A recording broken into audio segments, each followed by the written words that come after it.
ધોરાજી શહેરમાં જેતપુર રોડ પર બનેલા સિમેન્ટ રોડમાં મોટા પાયે ભ્રષ્ટાચાર થયું હોવાનું સ્થાનિકોનો આક્ષેપ છે। ઉદ્ઘાટન થાય તે પહેલા જ રોડમાં ગાબડા પડ્યા છે અને ભૂગર્ભ ગટરનું દુર્ગંધ મારતું પાણી નવા રોડ પર ફરી વળતા વેપારીઓમાં રોષ જોવા મળ્યો છે। રૂપિયા 4.5 કરોડના ખર્ચે બનેલો સિમેન્ટનો રોડ સુવિધાને બદલે વેપારીઓને દુવિધા આપી રહ્યો છે। ભ્રષ્ટાચારની પોલ ખુલી રહી છે છતાં પણ તંત્રનું મૌન છે તેવું લાગી રહ્યું છે। દુકાનદારો રોડથી 3 ફૂટ નીચે રોડ બનાવી નાખતા વેપારીઓને ચોમાસું કાઢવું પણ મુશ્કેલ બની જશે તેવું વેપારીઓનું કહેવું છે। ધોરાજીનો શહેરનો મધ્ય જેતપુર રોડ ઘણા વર્ષો ત્યાં માંગણી હતી સીસી રોડની, મંજૂર થયો, કામ બી ચાલુ થઈ ગયું ને એટલી હદે સીસી રોડ નબળો બનાવ્યો છે કે એટલો ખોદી નાખ્યો છે કે જેટલી માટી નીકળી બધી વેચીને ભ્રષ્ટાચાર કરીને વેચી નાખી છે ને જાજામાં જાજો રોડ ઊંડું ઉતાર નાખ્યો છે। એના હિસાબે રોડની લેવલ હાવ નીચું હોઈ ગયું છે ને અવારનવાર ભૂગર્ભ છલકાય ને ગંદકી એટલી વર્તવાતી હોય કે અવારનવાર ભૂગર્ભ છલકાય આવે છે। રોડનું કામ એકદમ નબળું થયું છે। ભ્રષ્ટાચાર એટલો થયો હોય કે કોન્ટ્રાક્ટરની મિલી ભગતથી બધું તમામ કામ નબળું થયું છે। ભૂગર્ભ ગટરના પાણી સવારે ઉઠો એટલે પેલા પગ દેવાનો આવે છે અમારે ઓફિસ આવો હોય તો ભૂગર્ભ ગટરની પાણીમાં એટલું દુર્ગંધ મારે કે આ રોગચાળાનો પણ ભય ફેલાય છે। રોડ ઉપર મારી દુકાન આવેલી છે। આજે આ રોડ અમે 3 વર્ષથી આંદોલન કરેલ આરસીસી રોડ માટે, તો આરસીસી રોડ મંજૂર થઈ ગયો પણ એ લોકોએ આરસીસી રોડનું એટલું બધું ખરાબ કામ કર્યું છે કે 2-3 ફૂટ રોડ નીચે ઉતારી લીધો છે।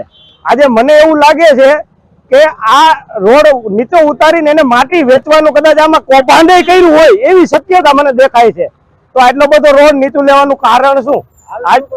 હાલની પરિસ્થિતિ આજે જ્યારે રોડ બન્યો છે ને તે પછી રોજ એક 2 દિવસે ગંદી ગટર નું પાણી રોજ સવારમાં નીકળે છે। આજે માણસ હાલી પણ નથી શકતો અને દુકાને ગ્રાહક પણ નથી આવતા। આજે તો આ રોડની જે ટૂંકમાં મંજૂર થયો છે અને એ વાતો અમારું બધું પાણીમાં જ ગયું છે, સમજી લેજો। ધોરાજીના ડેપ્યુટી કલેક્ટરને 1 મહિના પહેલા અપાયેલા આવેદનપત્રમાં પણ તંત્ર દ્વારા કોઈ જવાબ નહીં અપાતા વેપારીઓમાં રોષ જોવા મળી રહ્યો છે।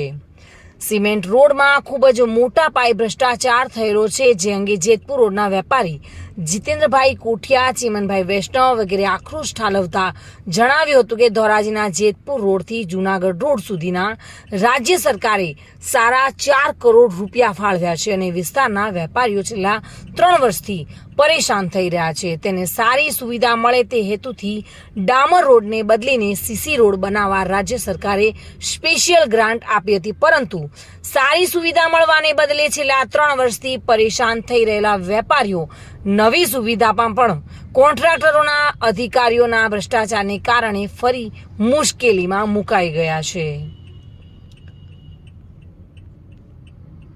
જે વિસ્તારમાં જેતપુર રોડથી જૂનાગઢ રોડનું કામ ચાલી રહ્યું છે ત્યારે આજે રોડ પર ડેપ્યુટી કલેક્ટરની કચેરી પણ આવેલી છે, છતાં પણ નબળું કામ અને ખુલ્લેઆમ ભ્રષ્ટાચારના કારણે ત્યાં ક્યાંક ને ક્યાંક ગોટાળો હોય તેવું જણાઈ રહ્યું છે।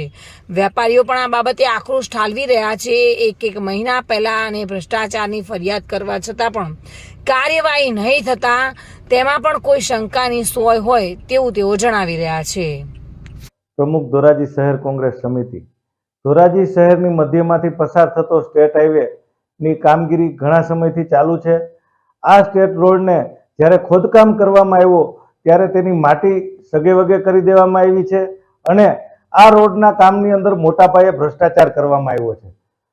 આની ઉપરથી જોઈએ તો રોડની જે કામગીરી ચાલતી હતી ત્યારે અનેક વખત લોકોની ફરિયાદો ઉઠવા પામી છે, છતાં પણ આ તંત્ર દ્વારા કોઈ દરકાર લેવામાં આવી નથી અને રોડની ગુણવત્તા અને જે મનહરભેટ સુધીનો જે રોડ બનાવવામાં આવ્યો છે સીસી રોડ એને ખૂબ જ નીચો ઉતારી દેવામાં આવ્યો છે, જેને કારણે વેપારીઓ અને લોકોને ખૂબ જ હાલાકીનો સામનો કરવો પડે છે અને ભૂગર્ભ ગટરની જે કુંડીઓ હતી એનું લાઇન લેવલિંગ તોડી નાખવામાં આવ્યું છે, જેને કારણે ભૂગર્ભ ગટર અવારનવાર છેલ્લે છે અને વેપારીઓને પોતાના ધંધા રોજગાર શરૂ કરતા પહેલા આ ભૂગર્ભ ગટરના ગંદા પાણીમાંથી પગ દઈ અને પોતાના ધંધા રોજગાર શરૂ કરવા માટે જઈ શકે।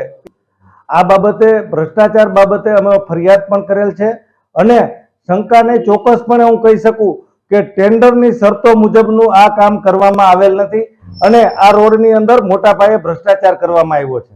કોન્ટ્રાક્ટર સામે પગલાં લેવા જોઈએ, એની ડિપોઝિટ જપ્ત કરવી જોઈએ.